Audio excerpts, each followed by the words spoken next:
bajja kujja. I hope you're doing well today.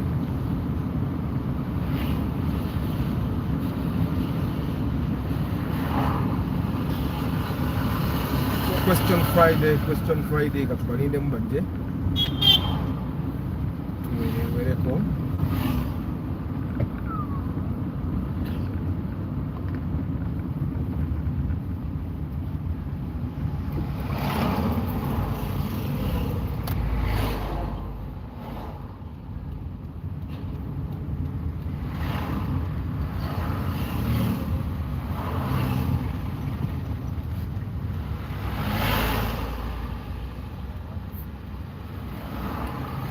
Good morning, Martha. Hope you're doing well. Kajamkawa na yosi jaka sohola. Atobepanya.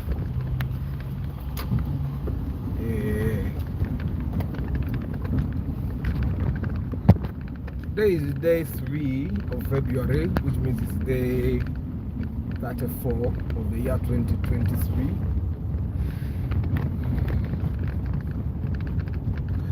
Goals. Mr. Cafero, good morning.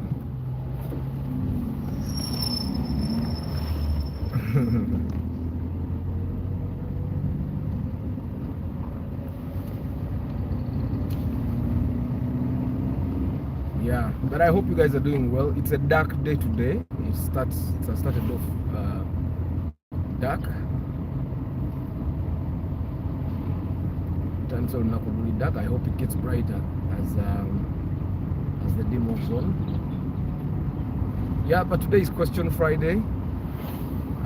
We are going to try to learn from each other. We ask questions. Your targets are being met slowly. Well, if your targets are, some of them are in Uganda, then I totally understand, because then there are things you cannot do. There are things that people will definitely do slower. When you're not there to make sure that they do them at the speed that you want to do them, because normally bwekolera ekintu kyanguwa, but buleka omuntu omulala akikolere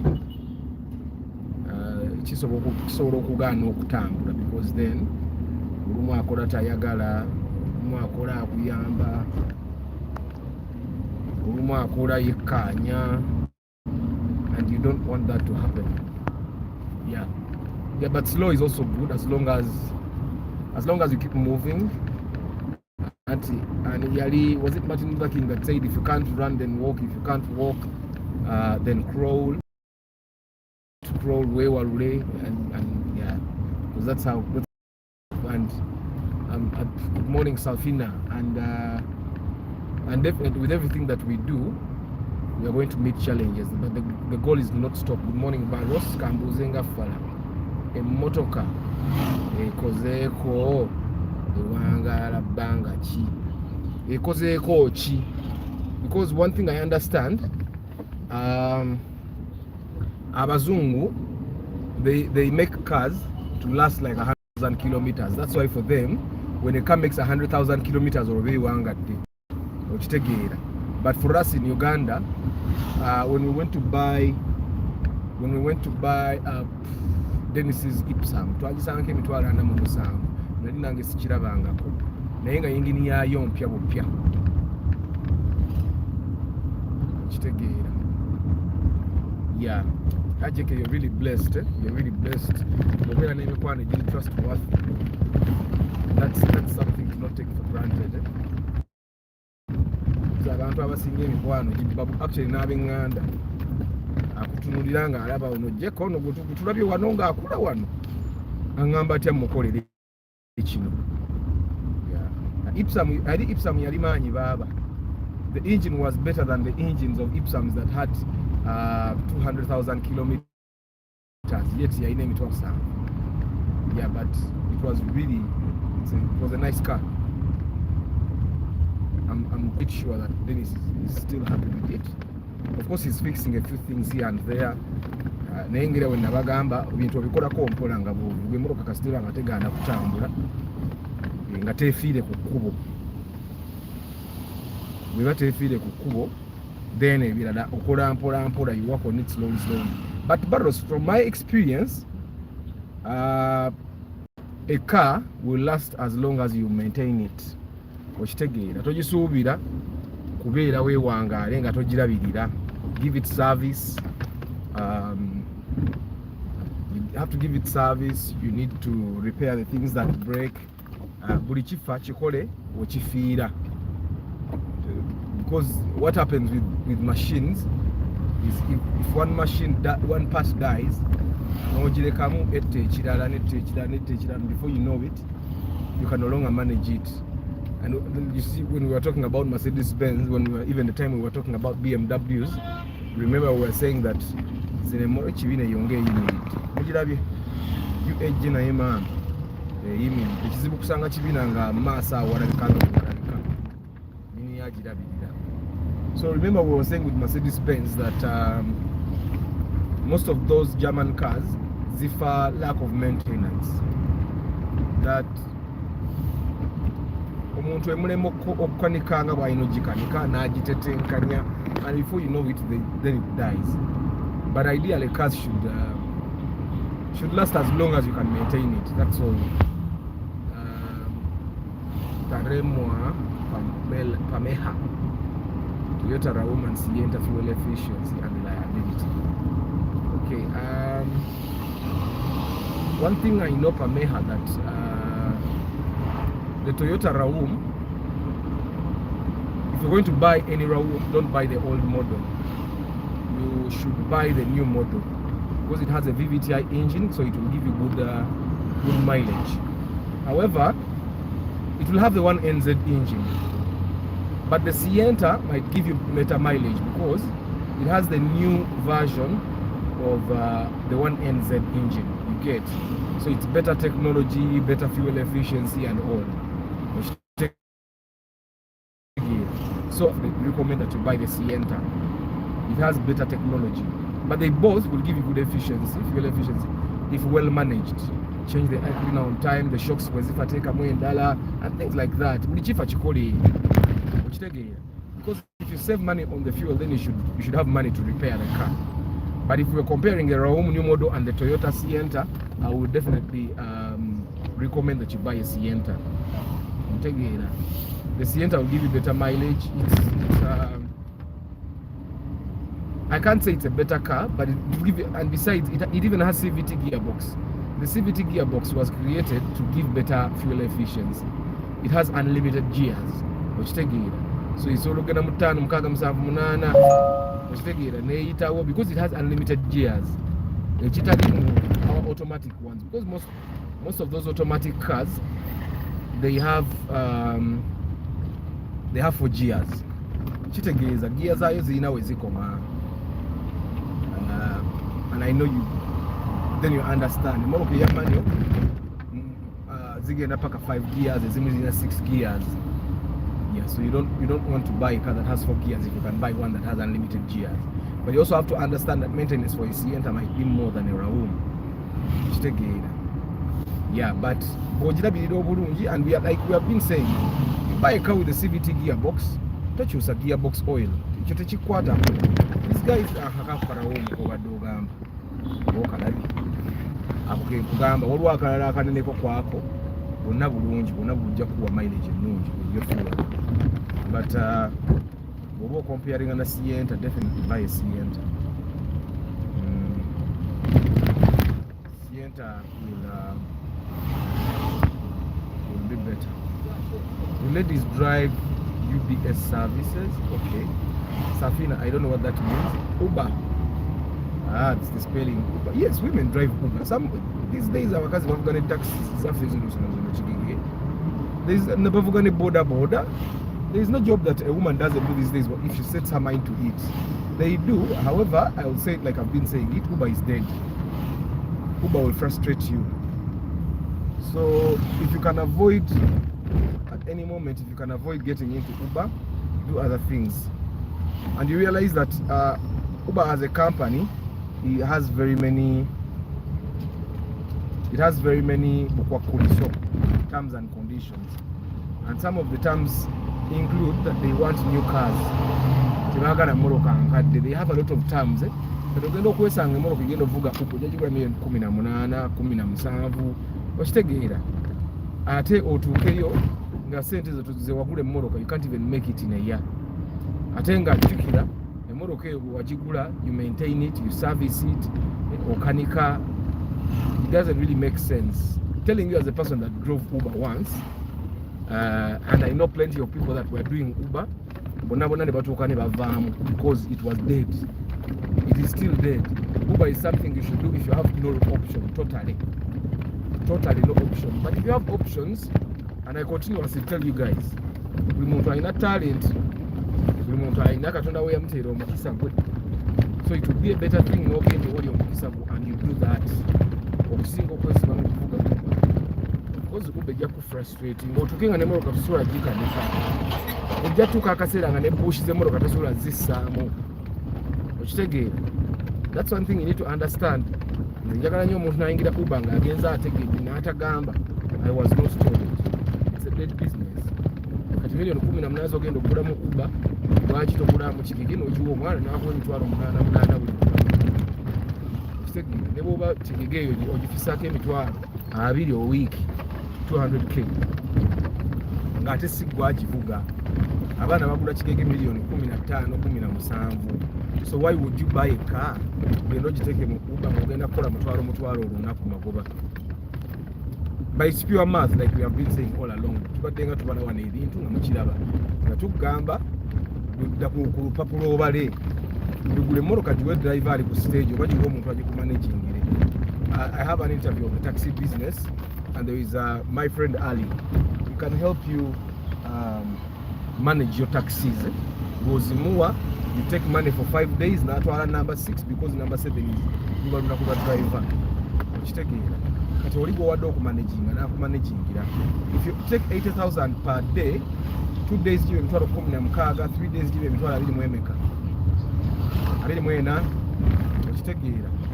So kati gwe bala nti osigaza emitwalo 2 every week kuva mu Kigege eyo. Emitwalo 8 omwezi. Otegeera. I'm counting worst case scenario. Bw'obale nti kati ziye 16 egisigalawo gigenda ku maintaininga giba giwere 16 oba nagyo gibeera 2. Bw'obala nti the other balance will be to fix the car. Kola service, because I understand service y'emmoloka ekola town service bagikola every 10 days. Okitegeera ojja kukolako service, tereeza shop biki. Yeah. Good morning Nathan. I see ladies driving Toyotas in America. Over 300,000 miles. Yeah, 300,000 is definitely fine. Kasita maintaining bulungi. Emmoloka yange irako emitwalo 25 ate ekyatambula. If I maintain it properly, esobola otambula emirala 25. I think if you can manage the car, then definitely it will outlive most of those cars. Kati Kigegeza wano Kigege bw'okisanga eri ku eba mitwalo nga 5. Kigege. Of course, it takes maintenance. Nalubega otegeeza Uber. If yes, I knew someone who did some years back. Akyakikola jeke kuba nkimanyi yakivaamu. Uber is. Good morning, Council. Good morning, Mr. Lucius. Wait for Yego to start services in Uganda. Maybe it will be better. However, now Uber sets the trend. Because Uber is bigger than them, it definitely has much more capital, it has a bigger brand. Arthur, I have a friend who had 5 Kigeges, na business ya mulema. Management, JK, one thing I know is management. Good morning, Brian. Management, I think all businesses on now, it's management. And I think that's why when you get a taxi business, I tell you to remember my friend Ali. What taxi? He can help you manage your Kigeges. He has been in that business for a very long time. If I bought a Kigege, I would definitely give it to him. I know one other friend of ours, Muganda we, yakwata sente n'agula Kigege n'agikwasa Ali. Unfortunately, the guy died in like over 6 months. And that Kigege gye baagula yekyaliisa abaana be, yesasula fees, yekola almost everything. I think bakunganyawo obusente ne bagulayo n'endala. So I think all businesses is definitely management. Mpozi n'ekirala, not depending on that money too much, because ojja kusanga omuntu ng'akasente nga bwe kajja ku lunaku akalya konna. It's not a very good thing. Can I buy Ipsum for tax business? Ipsum zikola eri Hoima, Masaka, Fort Poto. Oba ogenda ogivugira eri mu kyalo yoyo zikola. But Kampala kigegeze ezivuga tax. Kampala kigegeze ezivuga tax. Ate mpozi n'ogamba special naye ate if you're going to use taxis the Ipsum for special hire ogenda kukola loss because you're competing with people that drive Wish which consumes very well. Kati competing n'omuntu avuga VVTI kijja kusala. If you want to use that car for special hire, you definitely need to buy a car that has a VVTI engine because it will save you some fuel. Ate n'abantu bakyagala abatunda mu special tayinza kutunda mu Ipsum nga waliwo Wish. You're going to compete with people that are driving the Primonium model. You're going to compete with people that are driving the Sienta. You're going to compete with people that are driving the Spacio. Ontegeera. So you will definitely stand no chance. Okujja Kongo inamu ku ddogo. Tigwa omuntu wajja. You divert their eyes instead of ez'emmotoka zonna endala bataziraba alaba Ipsum. Okitegeera. He was clearing fines and arguing with drivers. Yali tamanyi business kwetambula JK. That's one thing I can tell you. Omuntu buli wayingira business gy'atategeera yemumenya because I've been there before. Olaba nga Emma bwe yatugamba wasimba komiti ekigaana.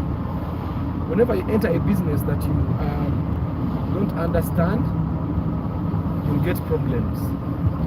And those problems don't happen because you are a bad business person. It's just that business is just not for you. Yeah. And sometimes when we have capital, we just think, okay, you have capital, makamporechino. But personally, I've learned along the way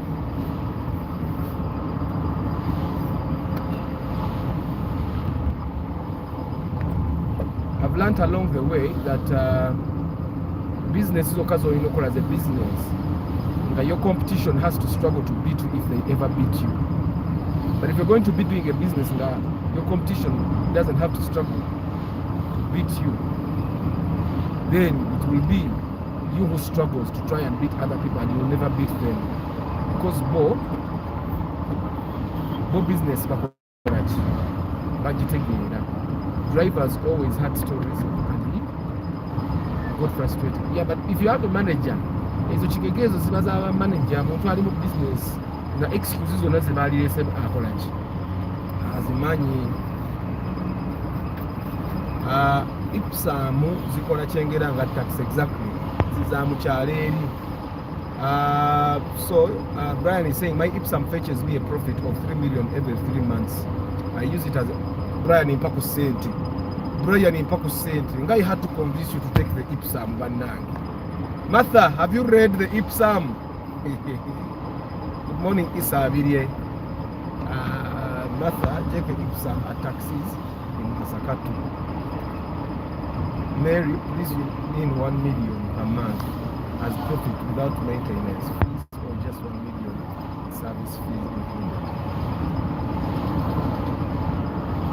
My brother and me and Tris we parted. Hey, Katetu yali yo. Martha okirabye kati Brian wuyo ye anoga nusu. Kakitegeza Brian komawo tugende tugulera kijale kaya. Jangu tugende tugule. Jangu tugende tugulera kijale kaya. Even Wazalendo is buying buses from Kenya instead of buying the Chira EV. I was recently discouraged from buying a 3000cc V6 Toyota Harrier model 2000. Their engine so unreliable. It's 3000. omuntu avuga emmotoka ya sisi 13 alina okuba n'akasente nga kawera bisabiri ipsam tomala that Harrier tomala because you want. Jackie was telling us a story yesterday of his friend who has passive income of 8 million. Naye avuga Harrier yeyo naye nga naye agamba emunywa. You get what I'm saying? Kati omuntu alina million omunana as passive income bwagamba nti Harrier emunywa. Kati nawe weebaleebalemu okitegeera ate olinga ayina kitegeeza ate ayina emirimu emirala gy'akola that is involved in that make him money. But the passive is 8 million a month, not a year. A month afune million munana z'atakolerera. You get what I'm saying? So kati weebaleebalemu. So people have not been discouraging you because the Harrier is not reliable. They are discouraging you because amafuta emmotoka ya sinsi 13 lita yayo etambula kilomita nga 2 oba 3 okitegeera. And you need to understand that that's very low mileage okitegeera. Mafuta is fuel. Yes. I had one, but Muganda wange, how much are you prepared to spend on fuel? Exactly. So these people are not discouraging you because the Harrier is bad, but they are simply telling you the motoka eyo oyinza obutagisobola because enywa ze motoka z'Amerika.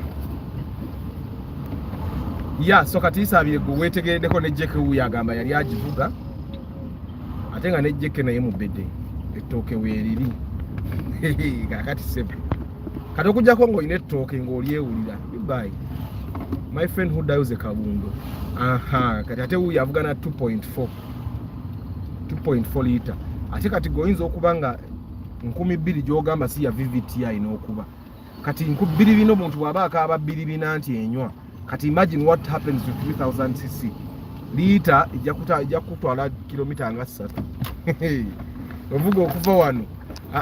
Let me just make an assumption. You drive from City Square to Ginger Road traffic lights, okay, and you have consumed 5k. From Ginger Road traffic lights, by the time you get to Nakawa, you've consumed at 10k. So I hope you get what I'm saying. Good morning. Good morning, Rashid. I've seen Brian is calling me to eat money. Brian, Emma Jakukuba ebikondi ebigumu.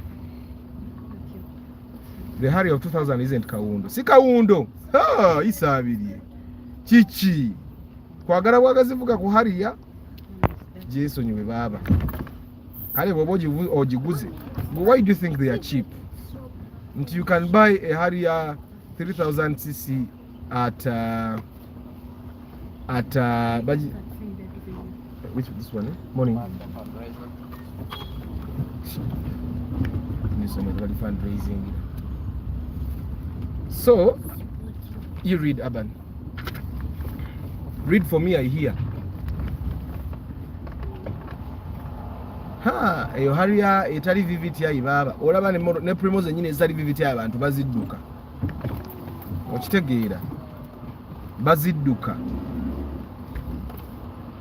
Kakati gwa agenda ovuga etali VVTI jajjiwuliramu. So guys, I'll remind you, today is Question Friday. Ask about anything. There are people here that have experience of so many things, and I'm quite sure that we will have answers here. You can ask questions about business, you can ask questions about cars, you can ask questions about homes, you can ask questions about parenting, you can ask questions, general questions, basically, and I'm sure you'll get very good answers from here that will definitely make your life better. So every Friday we have this program that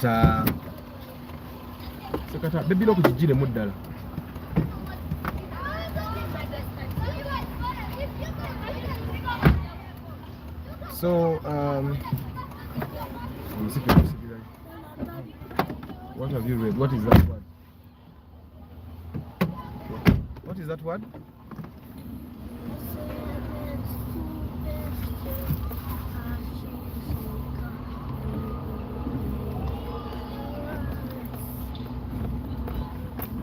Are you sure? So actually, if you want to buy a Harrier isabire, just go with the Kawundo. I think Kawundo gula bilibina. But I would definitely not recommend. If everybody is discouraging, but I can bakula batojja gisobola. Omanye biseera we don't want the truth. Naye nga ate abantu baba bamanya amazima gaffe. Akulaba n'amanya nti gwe Harrier tojja kukola ki. N'akudiscouraging gwe n'olowooza takwagaliza bwagaliza. I'm one person that likes people telling me the truth. When someone tells you the truth, akuwonya bingi. Kalafu kyokugula Kawundo eyo gula Primo new model oba gula RAV4. There is a RAV4 new model that has a 1.8cc engine. I think it's VVTi.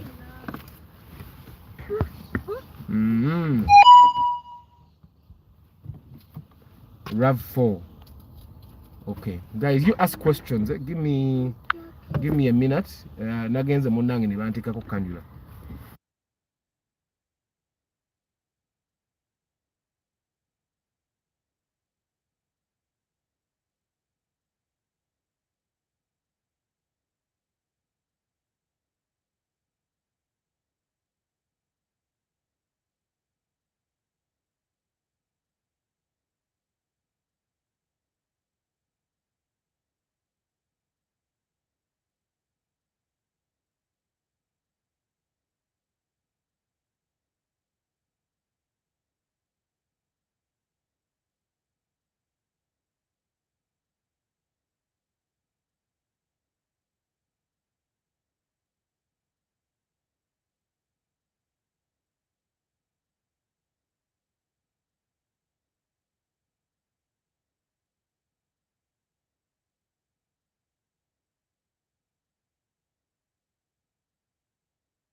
So guys, I'm back. After we need to discuss on car theft in Uganda. The solution for car theft is simple. The solution for car theft is very simple. Buy a car, put a tracking device. Okay? Buy a car, put a car alarm. And if you buy a very expensive car, put comprehensive insurance. Aban? I'm coping. But you're going to make his hair pay. Hmm? Yes. You give him to comb himself. Nana, you comb your hair. Comb properly. So car theft, the solution is simple. But it's not combing nicely. He will learn slowly. You teach him, but don't come for him. So car theft, buy a car, put tracking device. But this is a big one. Yeah. Put a car alarm. You're gonna put a security switch. And if you have some car money, Security. because the comprehensive insurance, you'll keep paying. If you pay comprehensive insurance 400,000 this year, next year you'll definitely pay like 380, 370. Aban, give me, that's my thing, Aban. Abba, give it to me. You get what I'm saying? So Let me sit here. I work on weekends. Sorry. Abba? So I think that's one thing you need to understand, that sometimes the car theft is not in your power. You can put all the security systems around your home and they'll still take your car. But yeah, because normally the people that steal our cars know us. Makanika wo, Muganda wo, Koja wo, Nitata wo, asobolo kujinona. So if the people that steal our cars normally know us, it means you need to be secretive, put a tracking device, and don't let anyone know that you put a tracking device, and then you have peace.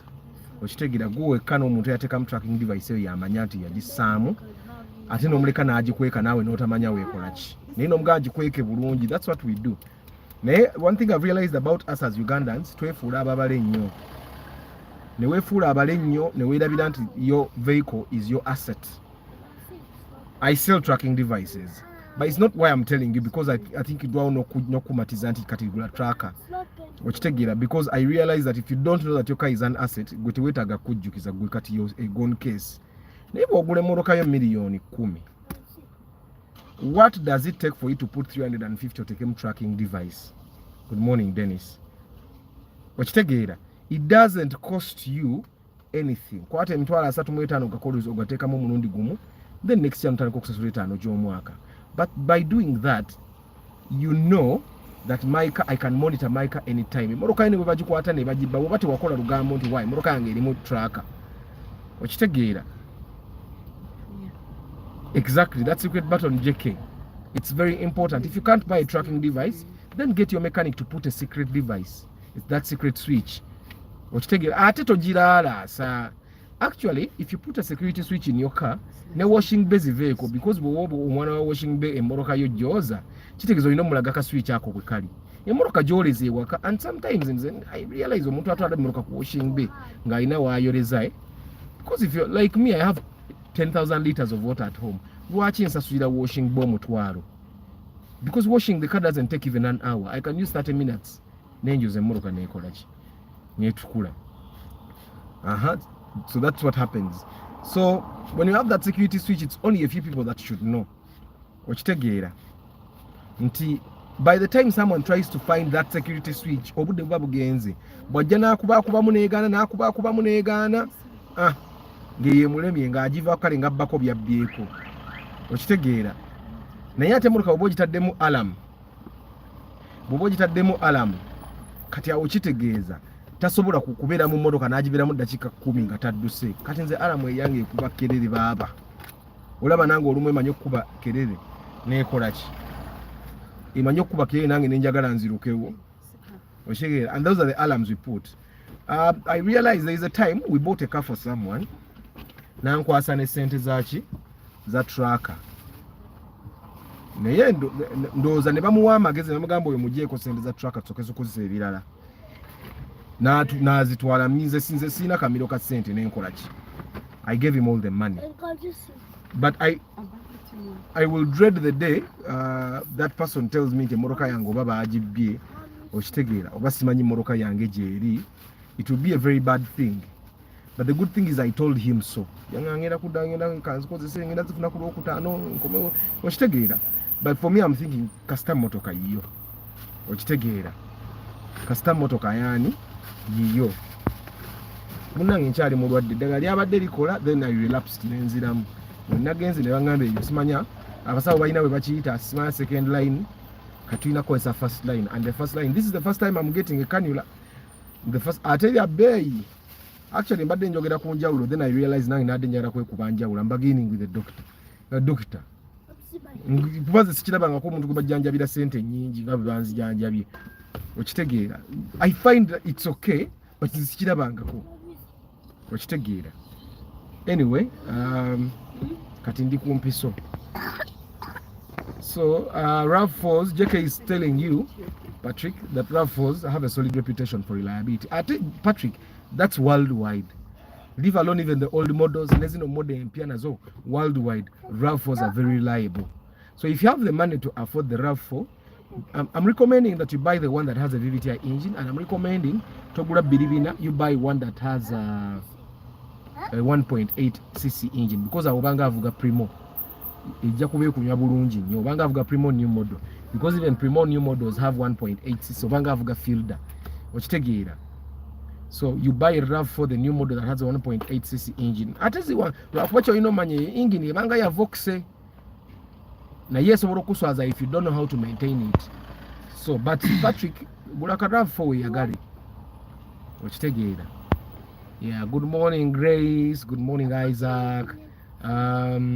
Mukwano group washing bay, yeah, then that's okay. Arthur, in the event of respraying the car and when the vehicle is dismantled, can the tracking device be affected? Now this is one thing you need to know.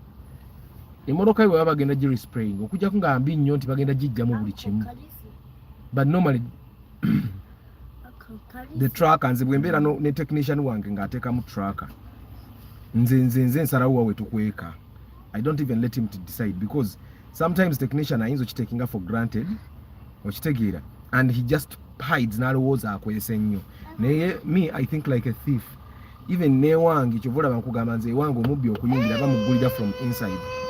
Era nze omubbi aliyingira ewange nga tasimye ekisenge okitegeera ayina kusala mitayimbwa gy'amadirisa ate tayinza kugisala nga tetuwulira because I used very big burglar proofs. There are people, hey boys, no, Nana, stay away from the door. I didn't use these burglar proofs. When we meet a burglar proof, na inga si burglar proof of obutayimbwa obutonotono ke basala ne makansi. Nakozesa mitayimbwa gyennyini okitegeera and emiryango egyange balina muggulira ate ewange ekisumuluzo ekiggula ewange nze mba nakyo okitegeera obunyanga bamuyambyeko kumenya okitegeera. I know there is something like hypnosis, omuntu ajja nakola hypnosis omuntu naggula oluggi mu busiru bwe okitegeera. So I think like a thief sometimes okitegeera. So when I'm working with my technician, I say tugenda kuteekawa and I make sure that want to Tadde is a place that normally people don't think about okitegeera. Yeah, so it's unlikely that they are going to, when they are spraying cars, abantu baffe abe Uganda, you like that one? Yes, is it the orange one? Yes, it's orange. So I find that Bana Uganda are they are not very tugambe enterprising. Tebafaayo nnyo kale okitegeera, tebafaayo nnyo. Yeah, that's black. And this one, that's silver. Silver. Dark silver. Yes. So I realize that some people bakola naye bamala gakola tabeera thorough when they are working. So it's unlikely that ojja kuwa omuntu okuspraying emmotoka yaabeko nekyasumulula munda. But they wouldn't see out. If yaffe gye tuteekamu, they wouldn't even see it. Now ojja kwirabira bwe twagiteeka ne bwe tuba tukulazeewo okitegeera. Good morning, Muhammad. Arthur, speaking of RAV4s, the RAV4 short chassis old model is also 2000. Zonna RAV4s zonna za 2,000 enkadde. It's the new models that have some RAV4s that are 1.8cc. Okitegeera. It's the new models that have some that have 1.8cc, and I recommend if you're buying a RAV4 new model because the others ziba na 2,200 ibanga halira kawundo kati abagulidde ddala kawundo abakusinga. Ninga kyoba omanyi omuntu avuga kawunda aba alina ettooke. You want to see what? Yeah. Where? Someone was asking me for Urban. This is Urban. Mulaba tufaanagana. Nze mufaanana yanfaanana. Yeah, so oyo ye matira mbunono mulage. Look here, Nana. Yeah, that's Urban's little brother. Omulaba bwe ye matira. Aina malala.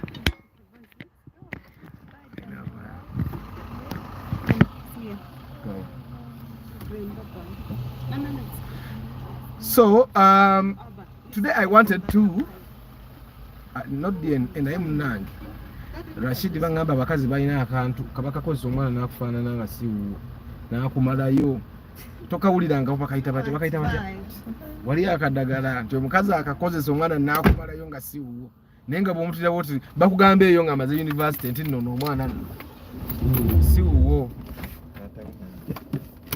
ate bagenda oleeta taata we nga ate afaanana taata we okusinga because one thing I know is that we as human beings, katifa abasajja, we are attracted to women that almost look the same. N'abakazi they get attracted to men that almost look the same, have the same mannerisms and all. Okitegeera. So that's one thing that I've learned. Ino jja kwesanga nga mukazi wo bwagenda ebbali era ekigayi kyagendako ogenda okukira nga kikufaananamu embeera y'empisa okitegeera. Because they are attracted to literally the same people. Yeah. Kakati akakadagala ako emo oyinza okuba okamanyi bakayita batya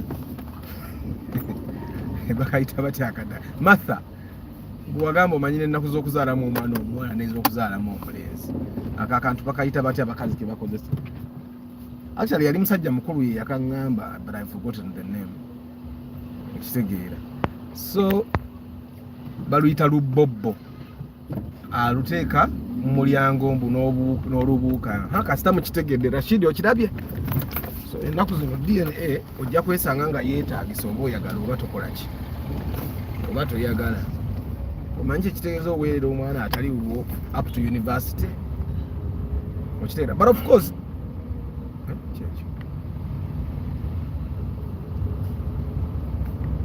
course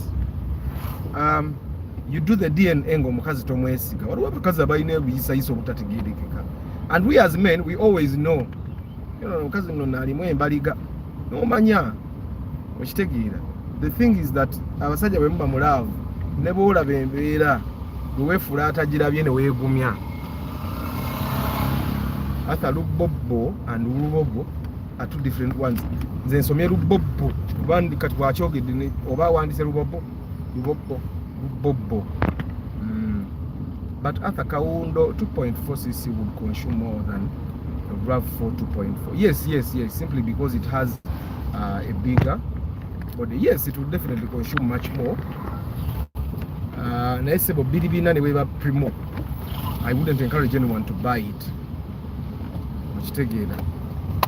Me, I personally wouldn't encourage anyone to buy a 2.4cc car. Abajja kumenyeka nnyo.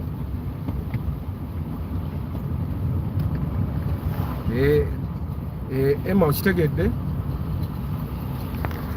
Rashid siwakana in Uganda everything is possible.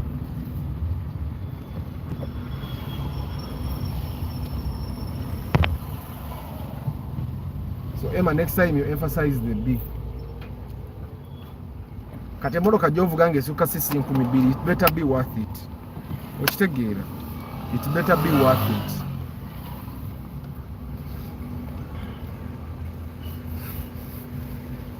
So I wanted to, I'm going to do the next marketing workshop for people that were asking me about it. I'm going to do it in May. So it will cost you 275,000. 275,000 for the marketing workshop in May. Yeah, I'm going to release the dates very soon. But now keep it in mind that in May we are going to have a marketing workshop. If you have a friend, a relative that has a business that is struggling, and I'll tell you from my experience, business struggle because of marketing systems, they struggle because of branding, they struggle because everything in business right now is marketing. You will find that right now we have marketing organizations. There used to be a time that as long as you have a product that is accessible, tell people where they can find it and you'll make sales. Netutuuka to a period where as long as you treat the customer right, they will come and buy. Okitegeera kati twavaawo awo.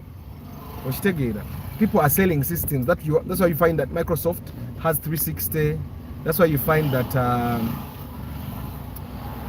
Apple tekyatunda masimu gokka etunda ne software nti software bwa expiringa ngeyo eri useless. Okitegeera so you have to buy another one with the latest software probably, or you need to pay for the latest software naye ng'ojja mmusaako ate simu eslowing it down. So kati abantu tebakyatunda products zokka oba services zokka, they even sell platforms. So we need to waliwo ebintu by'olina okumanya, but how do you make this work in your respective businesses? Okitegeera. Yeah, so I'm going to be doing the workshop in May. Akasente mukategeke emitwalo 27,500. Yeah, and we start making businesses work. JK is saying naeka wunde woma, I sometimes think of buying it, but I then get my other bills and come to my senses. Yeah, you're lucky that you tell yourself that abantu abamu they need guardian angels to remind them to why kyokola tonatuuka kukikola. Okitegeera kyokola tonatuuka kukikola. In May, consider online access to some of us. Okay, that's a good one. Apple traps you in their ecosystem. Yeah, now people are selling systems. they are selling. Ate je tulaga with these new cars that these guys are making. Okitegeera. These new cars that these guys are making, Toyotas. For you to have a Toyota or to have any car, you actually have to buy software every year. Kati bo babenga bakola sente eza buli lunaku. Okitegeera.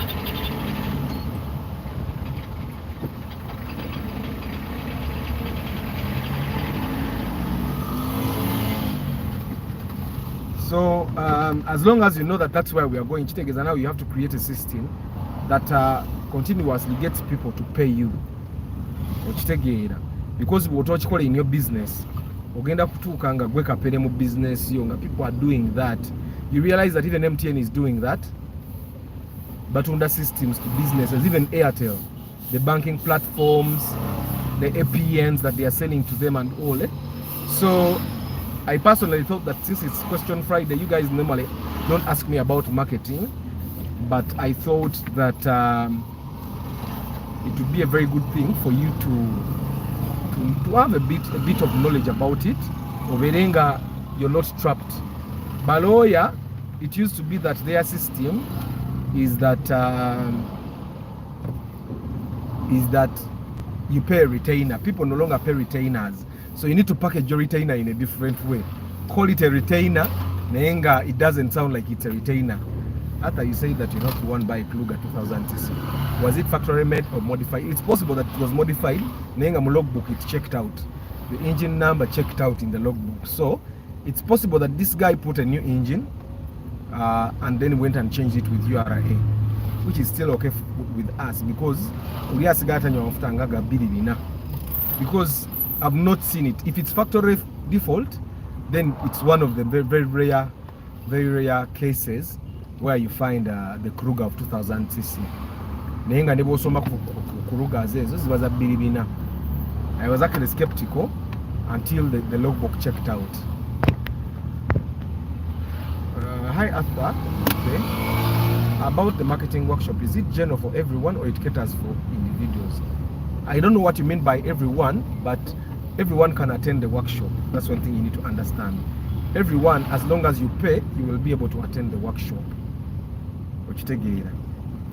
Everyone, because everyone, nebobanga you're employed, nebobanga you run your business, you definitely need to know these things, because they are those things that give us an edge on whichever competition we have. They are the things that give us an edge. A business that markets itself properly will definitely have more customers. It's the thing that is happening with City Oil, Cafe Java's, Fast Pharmacy. If you went to, when you drive by Fast Pharmacy and you look at that place, all that is marketing. When you go and get top-notch customer service, that is marketing. When you Google Cafe Java's and you find it online, that is marketing. But you need to implement it the right way. I've seen people that hurry to open websites. Nayenga business yetaga website ina kirala kye yetaaga. Okitegeera. You realize like there are businesses like, for example, Safe Border. Safe Border teyetaaga website. Either they open it because when you're creating an app, you definitely need something. When you have servers, so having a website is one of the cheap things to do. Okitegeera. So, but there are businesses that don't need website, but there are businesses that definitely need websites, and that having a website gives you an edge. My websites have given me business before. Zenga CEO, but never told you someone can go to your website at 1 a.m. and they read about your business, they get your email address, they send you an email there and then. You'll find it in the morning and then you start from there. But if you don't take care of your business,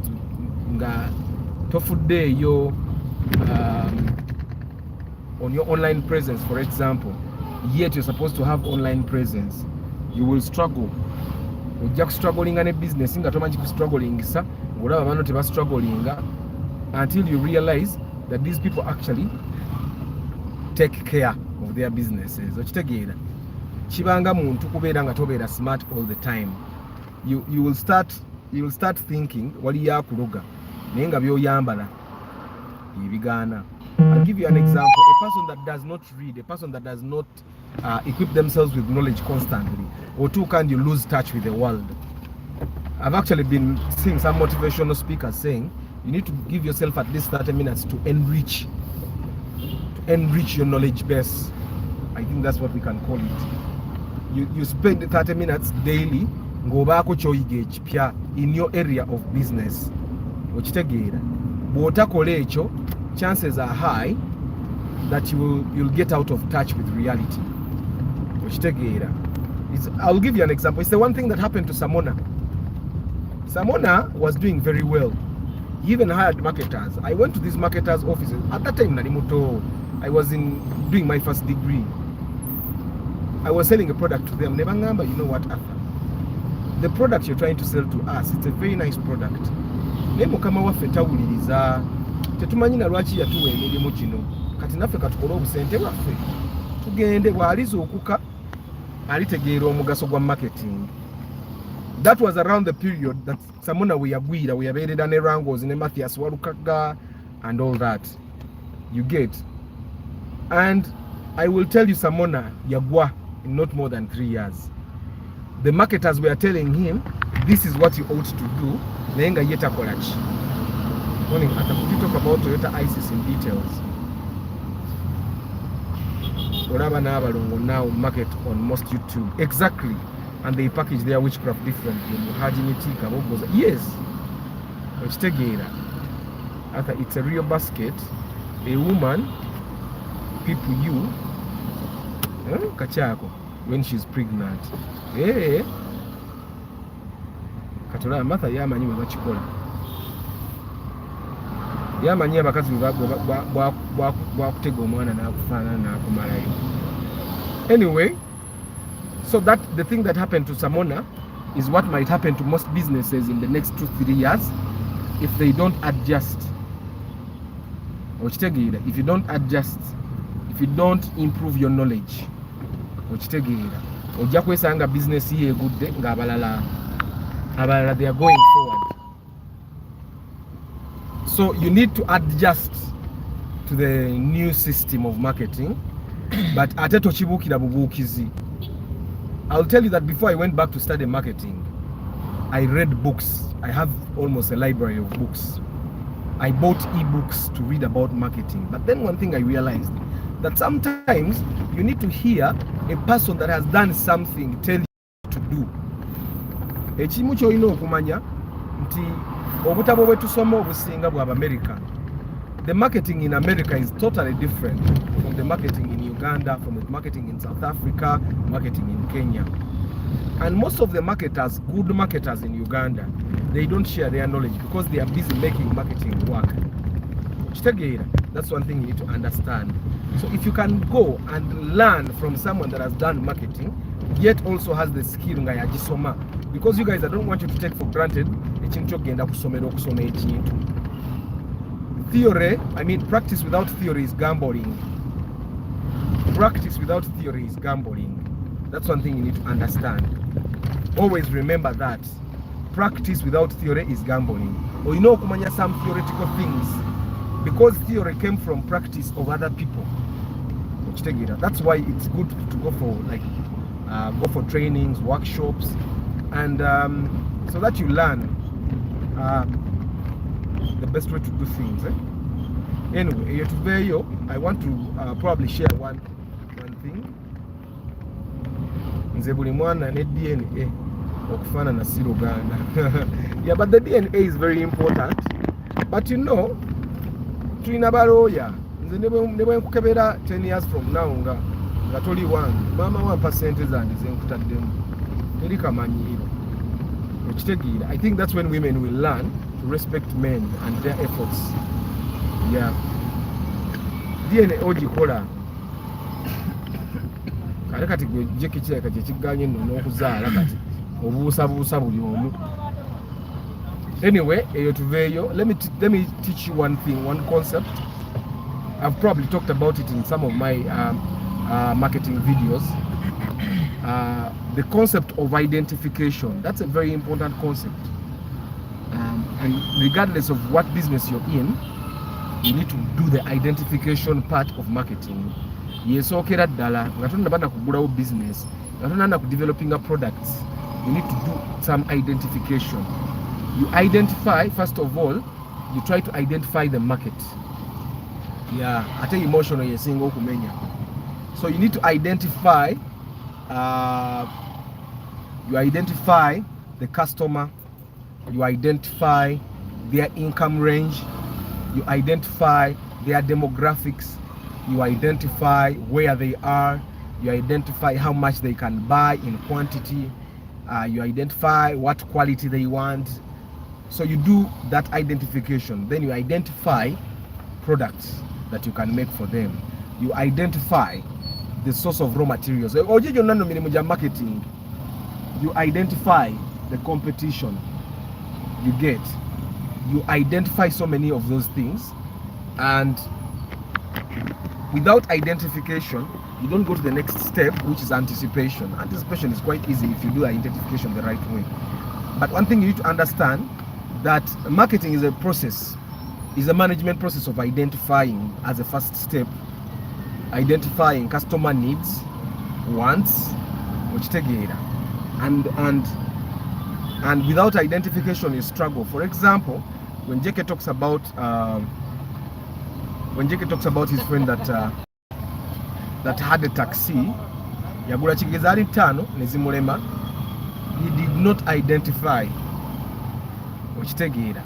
He did not identify whether there was actually a need in the area where he was going. He did not identify whether he will get the right employees to work in his business. Which take it. I think because he had capital and he had that the business works, which take it. But identification as well is something that you can do when go in your area of business. Identifying the gap in the market. You do it blue ocean strategy. Blue ocean, you remember oceans are blue, so you go to a blue ocean and then you fill the gap. Red ocean is when you go to a concentrated business like border, very concentrated, taxi business, very concentrated. Which take it. And there are some of those blue oceans abantu gye batannabagenda. Kati mama fina we yayingirira obusawo bw'ekinnansi nga bavuga mama fina mundeeba. There was a blue ocean obusawo bw'ekinnansi, but right now it's no longer a blue ocean kuba bayingiramu abasheeke, bayingiramu bapasita n'abafaather abamu nabo kati basabira ne bawunya okitegeera. So now it's a red ocean. Ojiyingira, competition is stiff. There is a time where those juices of Walaisi, it was a blue ocean. But right now it's a red ocean. You need to identify those blue oceans as well. And then noziyingiramu kabana ba board right away. What balina magezi bannange.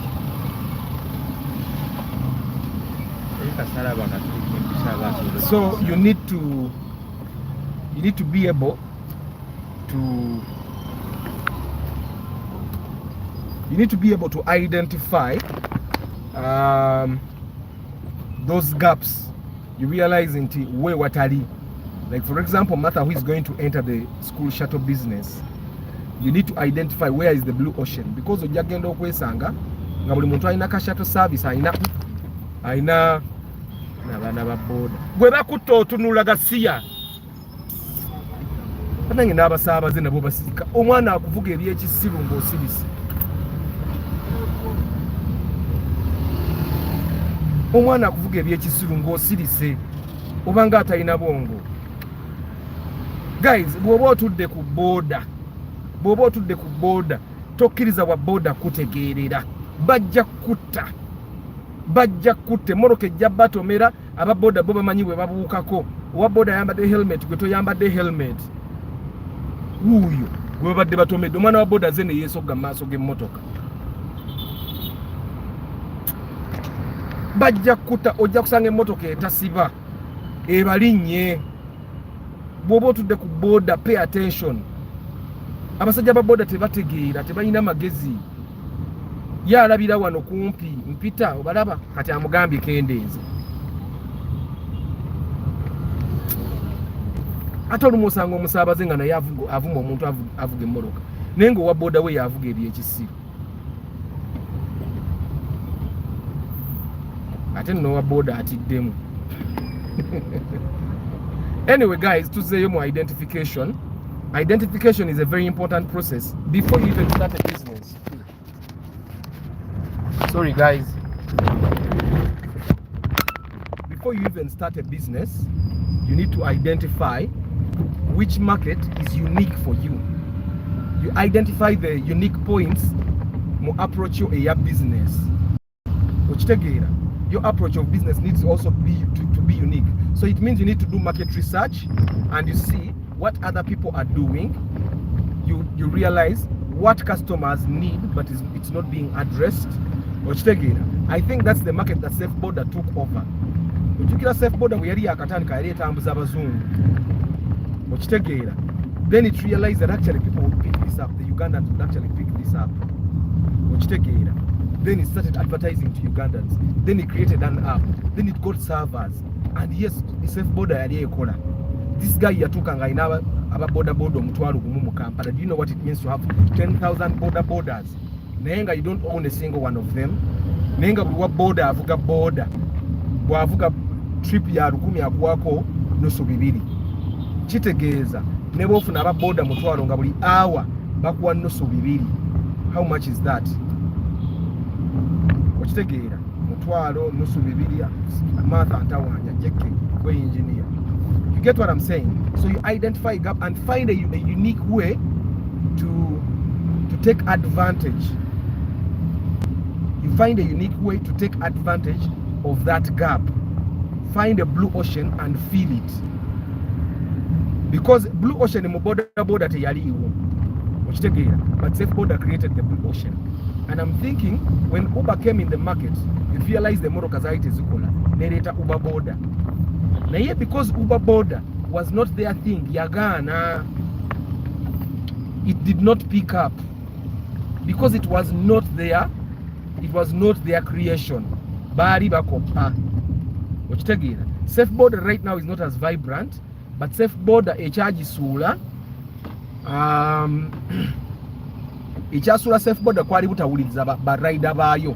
These border guys, it's what took Safe Border down the drain. You know, abakozi abakolera bali very important. You need to treat them like they are humans. Bweba kugamba why commission go twala mungi kati Safe Border, that's 2 million every 10,000 borders ngaba kubwa nusu 2. But you need to realize that it was for you to get a Safe Border trip nusu 10. Safe Border trips start with 3,000 and above. Kitegeeza buli border yali agiri yako nga nusu 6. Kitegeeza ne baba afuna nusu 6 10,000 times. Okitegeera, that's a lot of money per hour. Atenga some Safe Borders bakola trip nga 4 in an hour. Okitegeera.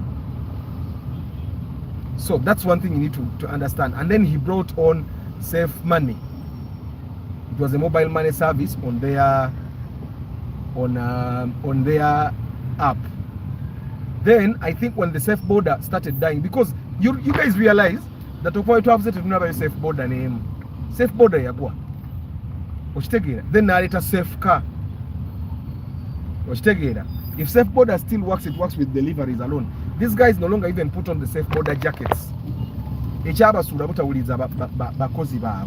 them for granted. So you also need to understand that when I'm dealing with my employees, I respect them a lot, because without them, your business doesn't exist.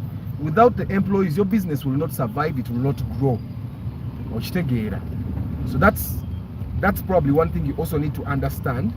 But you also need to know, you need to hire an employee abagezi. Hiring an employee abasobola okuyiga amagezi. Ate no training, you take them through trainings. That's why you realize that MTN has those refresher courses for their employees. All those insurance companies, they pay for them. They do team buildings. Because they understand that a good team is very important for a business to actually survive. So Martha, for example, I'm talking about Martha because Martha going to get her business approach, what she wants to do,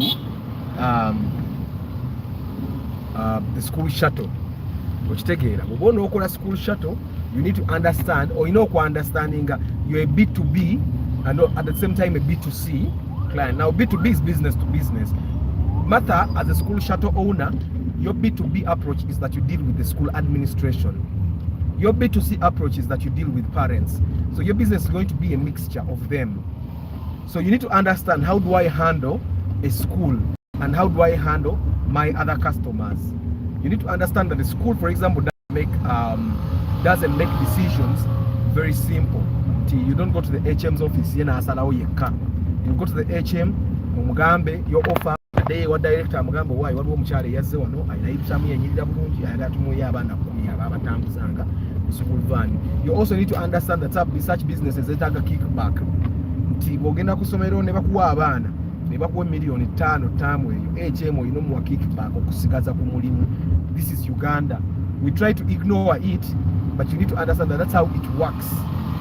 Mukyala ne bw'oba tomuwadde ezo zonna ssente mulundi gumu, buli mwezi omugamunange basasudde baako kyoli nyoka soda, keep them nga akwagaliza, because you're going to buy another car and put it in the same business. Bw'oba oyina abaana 10 mweno ipsam emu, you need him to give you another 10 for the second ipsam over the wish. You get what I'm saying? So that's one thing. Then bw'oba oyina abakozi, let's say you have brought a second car and you're giving it to a driver, mukwate ng'omuntu. I've seen school shuttles that pay their drivers $10,000 omwezi. Where $10,000, can you live on $10,000? If you cannot live on $10,000 a month, why are you giving someone who to kwasa obulamu bw'abaana 10 ng'omuwa $10,000 omwezi? Otegeera kye nkugamba. And you also have to realize that it's the drivers that deal with the kids, the drivers deal with the parents. Okitegeera, driver bw'anaavuga obi abazadde ne bamulengera olw'okuba papa okutuusa abaana agenda avuga boda. Okitegeera, because if you cannot afford to do that, then kati emotoka gyevugire n'endala ogiwe bbaawo agivuge, because sente muzirya babiri. Okitegeera, you don't employ a number of people that you cannot afford to pay the right amount. Olina okubamu akafaananyi, ezo sente zisasula ennyumba, ezo sente zigula emmere. Okitegeera, bwe ziba tezikola, you make sure that you find a way of compensating this person. Itagenda muwuliza nti you don't respect them. Okitegeera, but all this, if you learn what marketing is about, then you will realize that every decision you take in business is a marketing decision. That's one thing I learned. I think before I went back to study marketing, I did some things mistakenly, because it's omanyi wabawo omuntu abane talent kati marketing kandi mu musaayi. Then when I went back to study marketing, I realized bintu badde mbikola mistakenly nga bikolanga nange ntya. Of course, I was reading a lot of books and all. I would go and watch YouTube videos and all, but nga waliwo ekibulamu ekiri Uganda. So when I went back to study marketing, I was being taught by some of the greatest marketing minds in this country, some of the greatest people that introduced the biggest products. I was taught by the lady that was marketing manager Vodafone, marketing manager Unilever, marketing manager Airtel. Then I was taught by the gentleman that introduced Airtel into Uganda. I was told by the marketing manager, Centenary Bank. So you realize I was paying a lot of money, but that money because the knowledge I got from that area, from that place, was too big. Then when I came to do marketing my businesses, because I knew exactly what I needed to do. And you realize that most people, for example, in the performing arts, they don't respect marketing. Boba manyi bamanyi olwokuba mu nakatemba yaasuubira obwaserebu bwe bugenda kukola marketing. People no longer care about your big name. People no longer care about how you dress. People no longer care about your size. People don't care. As long as you don't give them a good service, as long as your product is not satisfactory, tebajja bigula. That's one thing you need to realize. So you need to learn the right approach. But the first step on Gambia, identification. What one guy, akakapande mukara professor, prof bio research. That guy, yali abera nnyo ku kaboozi alanga nnyo ebintu bye. That guy created a blue ocean for himself. He's a professor. I don't know if he's really a professor, but he created his own blue ocean. but Dr. Rashid Lukwago balinga bakola ezyo habo for a very long time. But they were not innovative. Why am I saying they were not innovative? For 20 years, these guys were selling herbal medicine for HIV. For 20 years, they were selling herbal medicine for ulcers. For 20 years, they were selling herbal medicine for pressure. But they did not have the right PR to the extent that Dr. Rashid oba yakola ki abapoliisi ne bajja pressure ne zimukuba kyokka nga yatunda eddagala lya pressure liri hapo lyagamba nti likola nnyo teliriko kulidoutinga. I don't know if you get what I'm saying. So you need to create the blue ocean and make sure that you're bigger than anyone in that area. Create that blue ocean and be the best at what you do. So your guy Prof Bio Research, he created his own blue ocean. He has medicine for almost everything. Of course, some of his medicine doesn't work about it, but he created his own blue ocean. Probably it's my kind of blood type. Some medicines that just don't work for me. So you need to create a blue ocean. Create a sort of atena jana teka eduka inaiteka kwa Equatorial Mall. He has a lot of traffic. What was stage that taxi? Izigenda Ntinda, izigenda Bukoto, Bwayise, izigenda Gayaza Road, izigenda Hoima Road, imotoka zonna taxis parking out. So he has traffic. People will definitely come and buy things from him. Nawo musajja omukulu. Asamba kaja. Atayi na cha asamba. Muzanyu just munji. Gate wayingirire motoka. So you guys, it's important that we understand. I thought I should share so that the people that have businesses that are struggling, you know where to start from. You can go and Google. This information that I share will be free for you on Google. You can go and Google no Somako. But one thing I understand is that you need an approach that is spearheaded by someone that has done the things that you want to do, you want to implement in your business. And probably I will say that is me. You need to know, how do I, for example, audit to find out what is wrong with my business, because abantu abamu, your business is not moving. Nainga tomanyi that it's a marketing weakness that is stopping it from moving. There are people that have shops in town. Ngaika star yafuna capital million 15 naga kangene China nsubule. Okitegeera ngakola yo bukadde bwe ngabo 5 omwezi. But I'll tell you one thing, if you do marketing the right way, now you have a product that is in demand, you should be a millionaire in like 2 to 3 years. Okitegeera. But you need to invest in marketing. And I was telling you guys, marketing costs money. You're going to pay money through advertising, through research and all that. So you need to understand that marketing will cost you money. I'm talking about Martha because at least with Martha I understand the approach that she wants to take. You don't come and you simply say, let me go buy my first shuttle. You come, you realize which area will work for me. If it's in Mukono, which schools can I approach? You actually approach them before you buy the car. Then by the time you buy your car, you know that the market is actually there. You don't just because you have money, you don't just invest in something. I normally actually recommend Martha. It would be a very easy thing for you to hire the Ipsam first. No jingira. Brevis is a bad car. Because I don't even want to talk about it, because you will think it's worth talking about it. Brevis jireke. It's not a good car. Okay?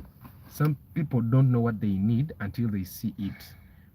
Yes, but if you create something that people don't know they need, then you will realize that you spend a lot on marketing. The approach for things like that people don't know that they need, you start periodically. Tochireta lumu on the market, no kasuka lumu. That's why my marketing workshops are not happening like every month. You give it time. November as challenges. Oh, so this is why I need to. So when it comes May, then some of them actually enroll. Then I will not do again until November. Until the time that I know that actually the market is now, people have understood, and then I'll start doing every 3 months, every 2 months. So Arthur, can I market a school business at the start, and when should I start marketing before it's open? School business, you're going to start a school. To a school business, is that what you're saying? You start, by the way, you start marketing before you start doing things. You prepare people psychologically. By and marketing, this day you Twitter inbound marketing. Ochitegera inbound until you pull. Ochitegera. Abantu abamu bakola outbound marketing. Outbound obanga forcing abantu. Ochitegera. I think the Uganda government uses a lot of outbound marketing. You need to use inbound marketing. You see how Civil Aviation Authority now refused taking pictures and videos at the airport. That's not the approach they should have taken. The approach they should have taken, they should have fired people publicly. And then they should have called the people that were affected and find a way of compensating them, so that people actually start liking the Civil Aviation Authority.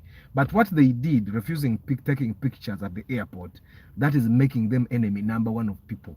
And now people know that corruption is going to take place openly at the airport. People are going to start taking buses.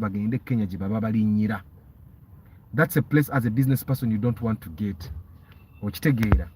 So, but Martha, you need to start marketing before you start. The moment you come back to Uganda like this, the first thing you definitely make corporate wear for your business so that it appears big. You can actually market loga to ine motoka satu ngatozidina, because already Emma huyo yagambi ujja kujja opangise yiye. So you need to know the art of making deals. For example, Emma ekifo ky'okuparking emmotoka yo kankuwa emitwalo esatu olunaku. I'm not saying that that's what should happen, but you can even market that your business is bigger than what you think.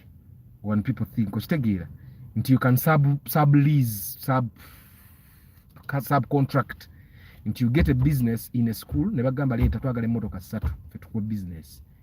Gunono nyo omuntu omulala ayina emmotoka n'omugabo bagenda tuwanga emitwalo 5 omwezi, njagala ko 10 todiringa na bakasitoma abange, nze ndiringa nabo. Newesanga nti emmotoka ziyenda na sizizo na yo ziriake 10 buli mwezi. Increase. Some people think that business should work in a way that you make a lot of money. Sometimes obala ekintu ekiri long term, nti wono ogulira emmotoka ey'okubiri ojja kuba already obalina oyina emmotoka 2 kati subcontract omungu omujjako ng'ozzaawo emmotoka eyiyo. Okitegeera, those are strategies some people use nga tebalina na ssente. I've told you Safe Border didn't have a border at all. Uber doesn't own cars up to today. Okitegeera, but they have those businesses.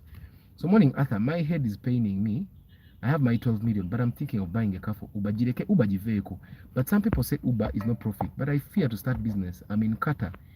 Okay, David, I've been asking, I think I even chatted with you. Nenkubuza David, before you went to Dubai or Qatar, what were you doing in Uganda? We underestimate humble beginnings.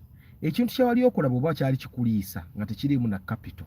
Ezo milioni 12 kwatako milioni nga 6 gula emmotoka eyiyo gy'onoovuga, because I understand bw'oba ova ebweru kirabika na bubi ng'otambuza ebigere. Okitegeera, omuntu obadde ebweru emyaka 3 okomye ng'otambuza ebigere nga bewaleka e Kampala, ate nga bewaleka e Kampala olumu baba bevuga n'okwevuga. You get what I'm saying? Okwaze ziri ssente endala milioni 6 ezisigaddewo ziteeke mu business gye wali okola.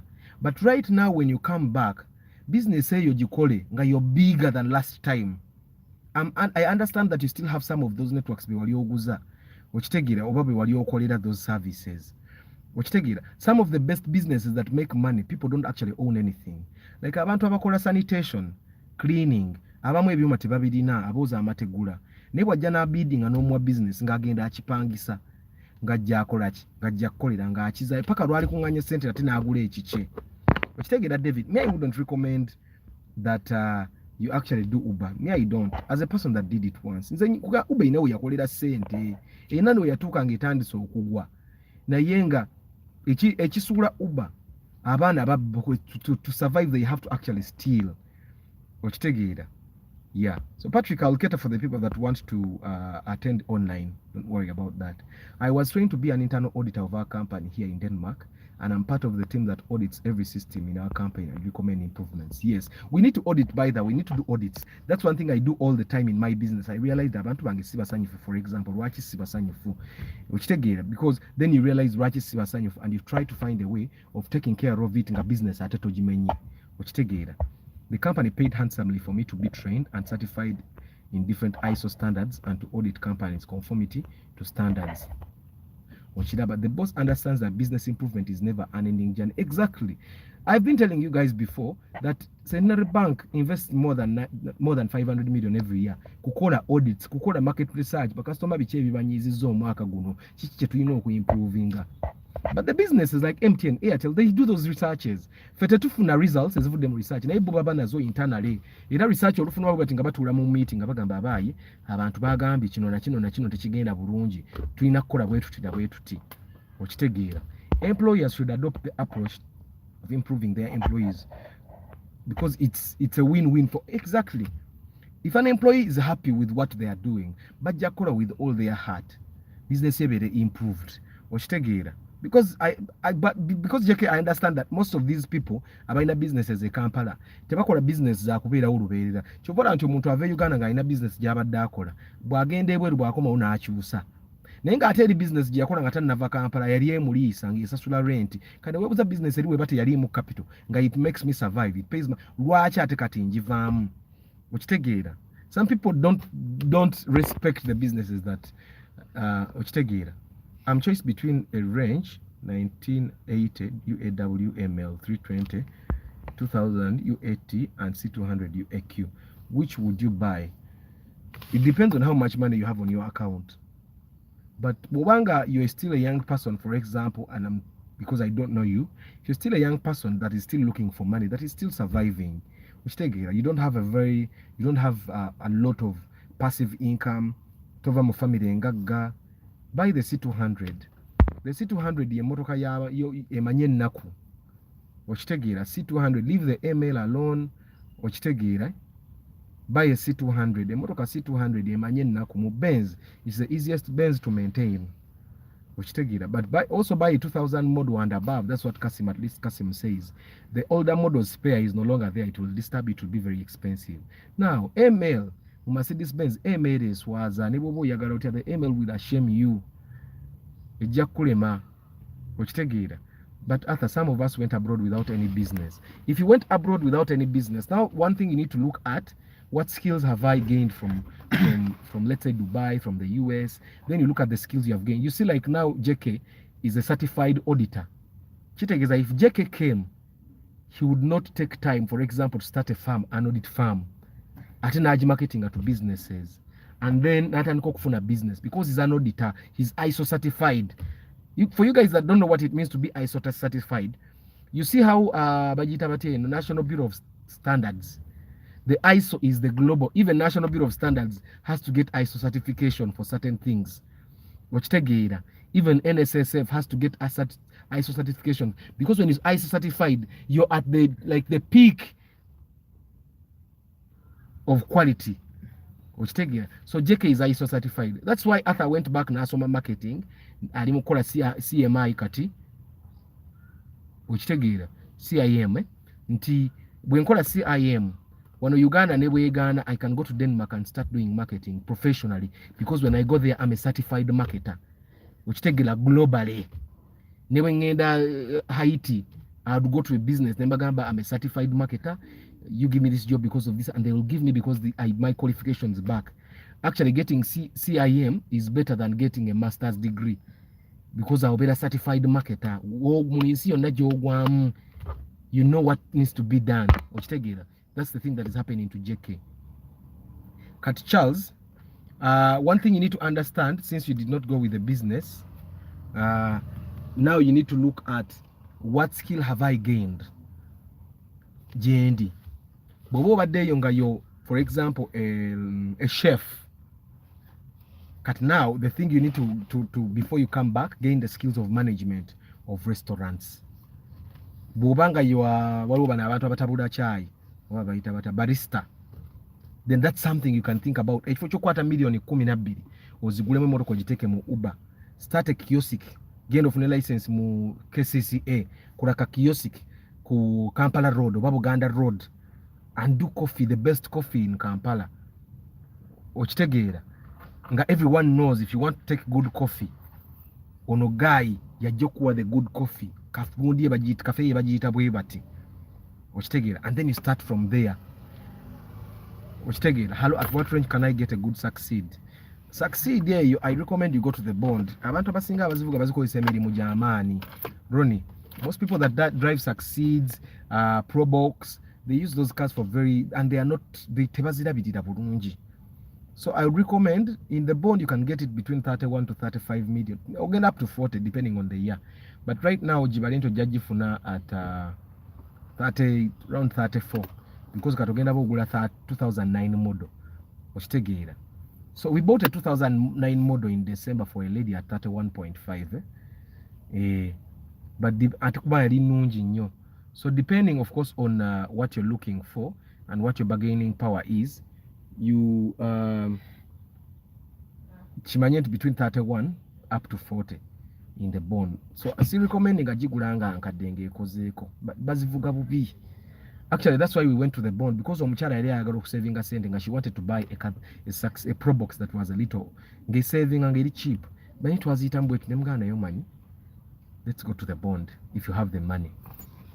Because she had planned to lay maximum 25 million, but we bought one at 31.5 because it was worth the money. Nga terina kyoddamu, terina kyokola kinga n'emipiira egirikaso olugivuga 6 months. Ng'erina sport rim embalagavu. Okitegeera nga body erabika interior was nice. Kwa talina ki yali alina kukola okujjako okuteekamu alarm, teekamu tracker n'okulambalamba obuntu bwatera okubba ku mmotoka. Okitegeera. Doesn't Succeed has coil springs unlike the Probox. Yes. But a cigarette kachechimu. Actually most Probox now JK have coil springs as well. Okitegeera. Ziri Probox eza leaf springs zira kazagwayo. Okitegeera. After how much is renewal driving license? I think 250 and above, depending on how many years, because back what 3 years and 5 years. Yeah, niyanga genda kugwako mu July, so I'm preparing my company. Njagala teka mu myaka 5 and my plan is to renew tekemu ne class ya taxi. Mbere nga nyina HGG, because with my business we will time to come we will have to either hire HGGs or to buy. Nti bumba mu hiring ate tibabawira ko driver. It means you can actually bargain.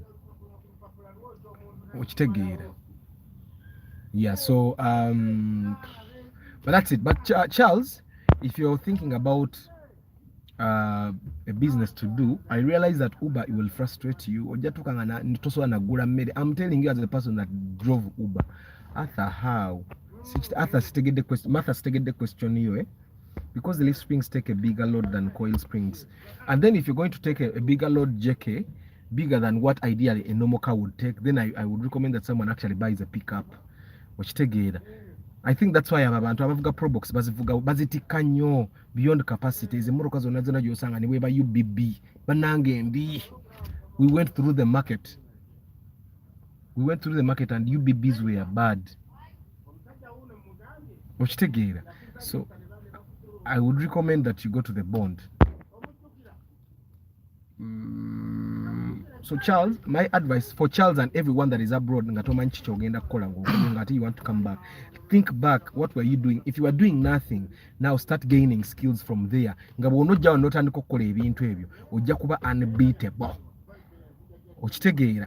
Unbeatable.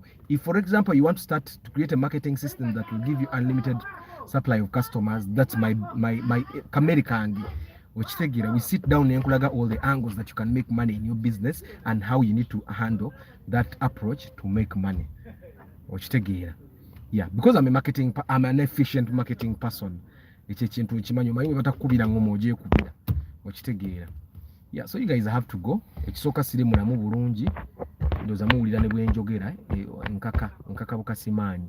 Ndaba n'okuvuga emmotoka nayo njikaka. So thank you very much for being part of this live broadcast. I don't take it for granted.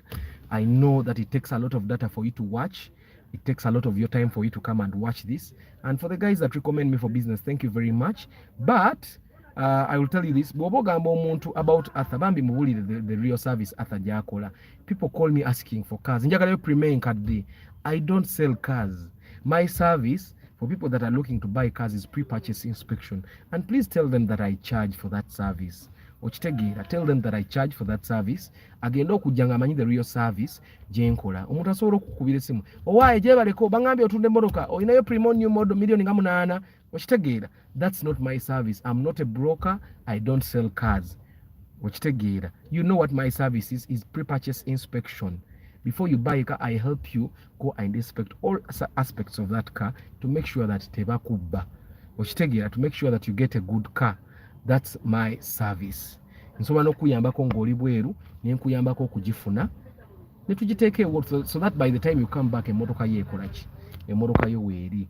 One thing I've realized as well, abakazi babaleka bababba nnyo because muli very easy to because I've actually sold a car to one woman ever. Ate yali mukyala mukulu gwe twaguza succeed. Abakyala mubuukabuuka, you guys don't settle.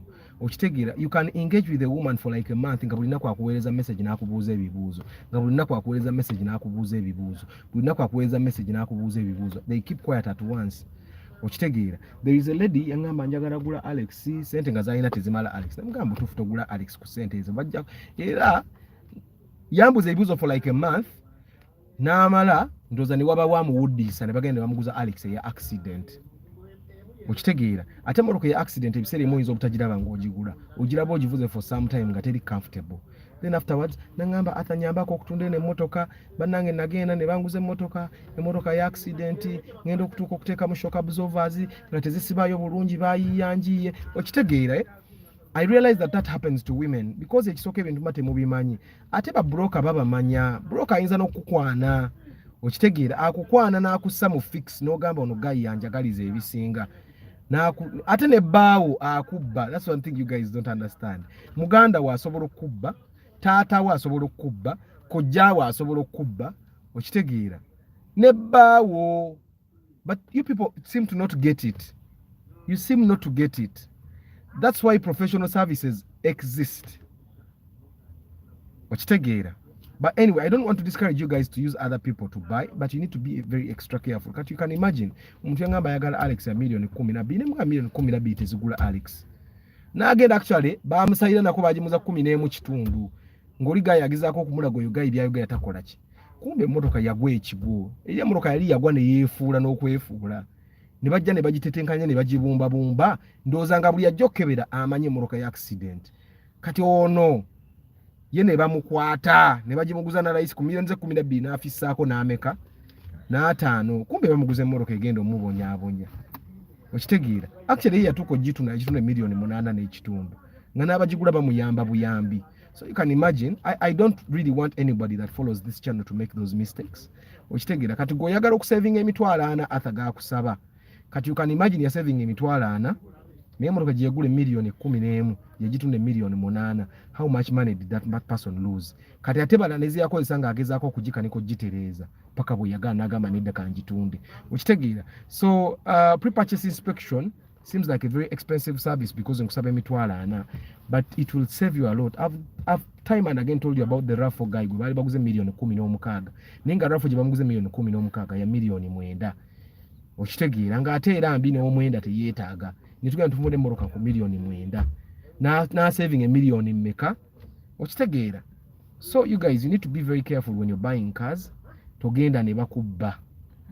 Okitegeera. Also I have to remind you that bw'oba oguze emmotoka yo asset ne bw'ogigula $5,000,000 lwe banaagibba, because omuntu agibba yaba tataddeemu ssente gwe $5,000,000 ziraba, you're taking it for granted.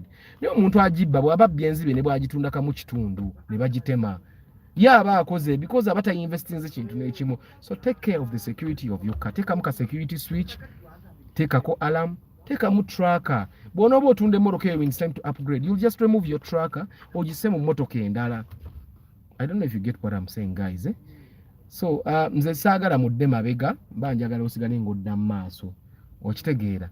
And one way you can go forward is by protecting the small assets that you have bought. A car is an asset, ekyo mubeere nga mukimanyi. For me, my cars have always been assets because sigulangako mmotoka yakwejalabya. Emmotoka njigula lwa nsonga. But the reason why I'm actually considering buying a Mercedes Benz is for business. The kind of business I'm going into. Viani wuyo. Viani yaga atagula mmotoka za rais, tagula mmotoka nkadde because a motoka improves business. And it's one of the reasons, good morning Viani though. It's one of the reasons why I'm considering buying Mercedes Benz. I know that Mercedes Benz will totally improve my outlook as a business person. Njaji parking angana ku mulimu nga tevaawo. Nvuga Corolla yange n'entwala eka n'enkomyawo, naye bwe mba ngenda for business meetings nvuga Mercedes Benz. abantu bayimirira mu madirisa ne balengera gayo yaze avuga motoka ki avuga jituwaringi oyo anakwata milioni 7 oyo okitegeera what that's what I'm saying nti naye bw'ojja ovuga Mercedes Benz you look like you have handled 70 million before eyo katuveyo bagay I have to go ngende mpumulemu mpulira ne kamunguza atandise but thank you very much for being part of this live broadcast JK Martha Emma Safina Steve Barros Taremwa Paneha Taremwa Paneha Mr. Lucius Patrick Council Wafe Brian Patrick Isabirie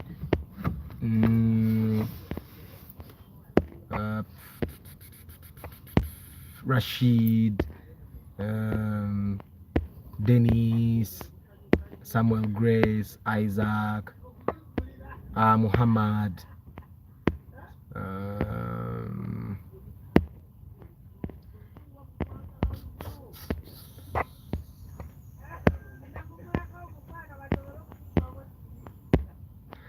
James Were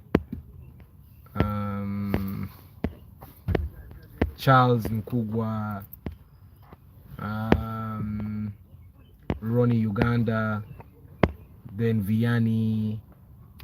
How good is the Toyota Belter if you are to compare with other small cars? The Belter, Toyotas are basically reliable, and you'll find that the Belter has the same engine as a Primo new model or the same engine as this Corolla. Which take it, most of those cars, what you are design, you have the shocks are Primo because my car takes the same shocks as the Primo new model. Which take it, and it will be reliable. The only thing with the Belter that happens, it won't have resale value. Nungi, but it will not have resale value. Ochitegeera. It will be nice, but if you're a kind of person that upgrades every 1 or 2 years, that's the kind of car that I wouldn't recommend. Yeah, I use a car to move from point A to B. That's it. And kat JK because if you're the kind of person audit firm, let's say, you will need to drive a good car. Auditor I know kubanga ati, but that's one thing you need to know. Ntinga bujja ne bagambe moroka ya auditor yiyo nga tojjidde mu kamotoka ka layisi. So that's why when you come used fielder is good. I have a video on a fielder on this channel. You should go and check it out. I have so I may not say too much about the fielder because there is a video about the fielder on this channel. After the other chibine yalimu Android screen yaliku number yaliku UAH. Yeah, but it was a nice car. Simanyo be chali now. But it was a nice car. Yeah. So you guys have to go. Thank you very much for being part of this broadcast. Whenever I'm going to schedule the live for tomorrow evening. I have to go to the gym because I'm going to play a role that if I were casting, I would cast only big people, so I have to be big. And one way for me to get big is actually by lifting weights. So